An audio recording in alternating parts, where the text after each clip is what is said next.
Morning guys, आज हम PM के बारे में पढ़ेंगे, प्राइम मिनिस्टर के बारे में। ठीक है, इनका कार्यकाल, इनका वेतन, इनकी नियुक्ति तथा इनकी शपथ और 1947 से लेकर अभी तक कितने पीएम बने हैं उन सब के नाम तथा इनके लिए योग्यताएं कौन कौन सी होती हैं तथा इनकी शर्तें या फिर इनकी शक्तियां कौन कौन सी होती हैं। तो आइए सबसे पहले देखते हैं इनका कार्यकाल। इनका कार्यकाल 5 वर्ष का होता है। इनका वेतन 1,60,000 रुपये होता है तथा इनकी नियुक्ति राष्ट्रपति व अन्य मंत्रियों की नियुक्ति प्रधानमंत्री की सलाह पर राष्ट्रपति के द्वारा की जाती है। शपथ इन्हें राष्ट्रपति ही दिलाते हैं। जवाहरलाल नेहरू 1947 से 1964 तक पदस्थ होने वाले फर्स्ट प्राइम मिनिस्टर थे हमारे इंडिया के। इसके बाद लाल बहादुर शास्त्री 1964 से 1966 तक बने रहे। इंदिरा गांधी 1966 से 1977 तक, मोरारजी देसाई 1977 से 1979 तक, चौधरी चरण सिंह 1979 से 1980 तक, इंदिरा गांधी 1980 से 1984 तक, राजीव गांधी 1984 से 1989 तक, विश्व प्रताप सिंह 1989 से 1990 तक, चंद्रशेखर सिंह 1990 से 1991 तक, पीवी नरसिम्हन राव 1991 से 1996 तक, अटल बिहारी वाजपेयी 1996 से 1996 तक 13 दिन के लिए ये प्राइम मिनिस्टर बने थे। एच.सी. देवगौड़ा 1996 से 1997 तक, एल.के. गुजराल 1997 से 1998 तक, अटल बिहारी वाजपेयी 1998 से 2004 तक, मनमोहन सिंह 2004 से 2014 तक, नरेंद्र मोदी 2014 से 2019 तक। नरेंद्र मोदी पुनः निर्वाचित हुए हैं जो कि 2019 से अभी तक बने हुए हैं। गाइज, इनकी नियुक्ति को लेकर कुछ फैक्ट्स हैं। जैसा कि हम सब जानते हैं कि कॉन्स्टिट्यूशन में आर्टिकल 75 के तहत जो प्रधानमंत्री की नियुक्ति होती है वो राष्ट्रपति के तहत की जाती है। लेकिन इसका मतलब यह नहीं है कि राष्ट्रपति किसी भी व्यक्ति को प्रधानमंत्री बना देंगे। वह उसी व्यक्ति को प्रधानमंत्री नियुक्त करेंगे जिन्हें लोकसभा में बहुमत प्राप्त दल के नेता को वो प्रधानमंत्री नियुक्त करेंगे। यदि ये कंडीशन नहीं होती है, किसी भी दल को बहुमत प्राप्त नहीं होता है, तब ये व्यक्तिगत निर्णय के तहत उस व्यक्ति को प्रधानमंत्री नियुक्त करेंगे जो कि किसी बड़े दल का नेता हो अथवा गठबंधन का नेता हो। ऐसी सिचुएशन एक बार हमारे इंडिया में आई थी जब मोरारजी देसाई की सरकार का पतन हुआ था। उस समय हमारे जो प्रेसिडेंट थे वो नीलम संजीवा रेड्डी जी थे, जिन्होंने चरण सिंह को पीएम के रूप में पदस्थ किया था। एक और कंडीशन आती है गाइस, जब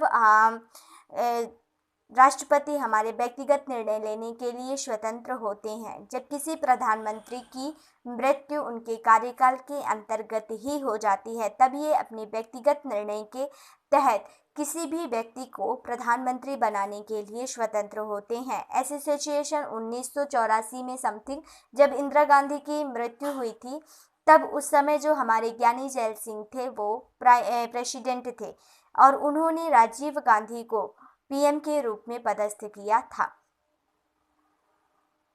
आइए इनकी योग्यताएं देखते हैं। वह भारत के नागरिक होना चाहिए, 25 ईयर पूर्ण कर चुके होने चाहिए और संसद का सदस्य होना चाहिए। यह इम्पॉर्टेंट नहीं है कि वह संसद का सदस्य ही हो। 1997 में उच्चतम न्यायालय ने कहा है कि उस व्यक्ति को भी पीएम बनाया जा सकता है जो कि संसद के किसी भी सदन का वो सदस्य ना हो, किंतु उसे 6 महीने के अंदर सदस्यता प्राप्त करनी होगी और यदि वे सदस्यता प्राप्त करने में असमर्थ होता है तब उसके पद से उसे हटाया जा सकता है और यदि वो समर्थ होता है, पद उसने ग्रहण कर लिया होता है, सदस्यता प्राप्त कर ली होती है, तब वो अपने पद पर बना रह सकता है। शक्तियां देखते हैं तो राष्ट्रपति के संबंध में, मंत्रिपरिषद के संबंध में, सांसद के संबंध में व अन्य शक्तियां। तो सबसे पहले देखते हैं प्रेसिडेंट के संबंध में हमारे प्राइम मिनिस्टर की क्या शक्तियां होती हैं।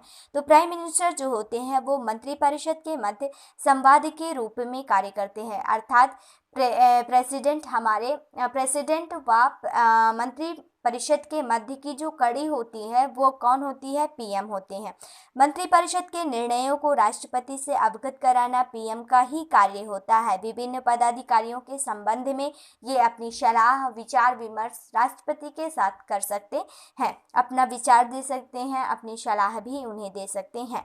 मंत्रिपरिषद के संबंध में देखते हैं तो पीएम मंत्रियों की नियुक्ति की सिफारिश राष्ट्रपति से करते हैं, क्योंकि जैसा हम जानते हैं कि मंत्रिपरिषद के जो अध्यक्ष होते हैं वो पीएम ही होते हैं। तो मंत्रिपरिषद का गठन करना ये अपने दल के नेता की सिफारिश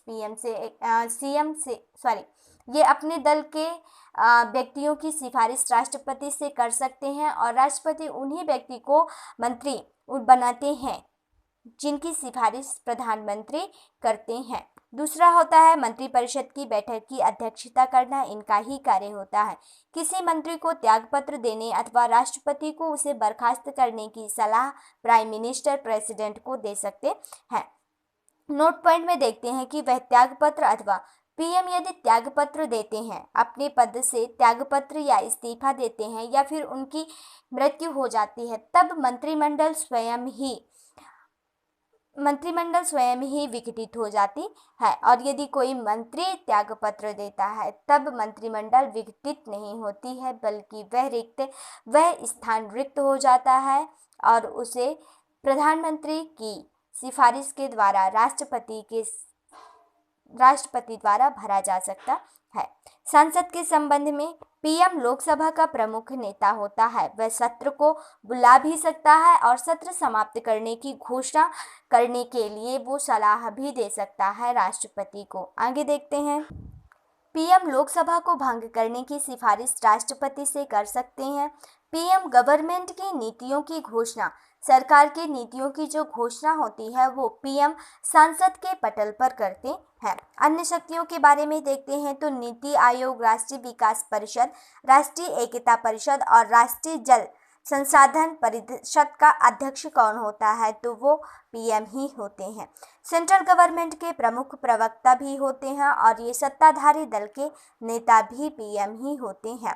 आगे देखते हैं। प्रधानमंत्री के संबंध में कुछ लोगों ने अपने अपने कथन व्यक्त किए हैं। तो सबसे पहले देखते हैं मुनरो ने कहा है कि राज्य की नौका का कप्तान होता है, मतलब कि जो पीएम होते हैं वो राज्य की जो नौका होती है, हमारी सरकार होती है, उसका कप्तान कौन होता है? तो पीएम होता है। जोनिंग्स ने कहा है कि वह सूर्य के समान है जिसके चारों ओर ग्रह परिक्रमा करते हैं। सर विलियम हार्डकोर्ट ने कहा है कि पीएम को तारे के मध्य चंद्रमा की संज्ञा दी है। उन्होंने कहा है कि पीएम वो चंद्रमा है जो तारों के मध्य रहते हैं। HRG ग्रिप्स ने कहा है कि सरकार देश की प्रमुख है और पीएम सरकार का प्रमुख है। तो गाइस, मैंने कंप्लीट एनालाइज के बाद मैंने आपको सारी इम्पोर्टेंट बातें बताई हैं। यदि वीडियो अच्छा लगे तो please like and subscribe my channel. Thank you. Have a nice day.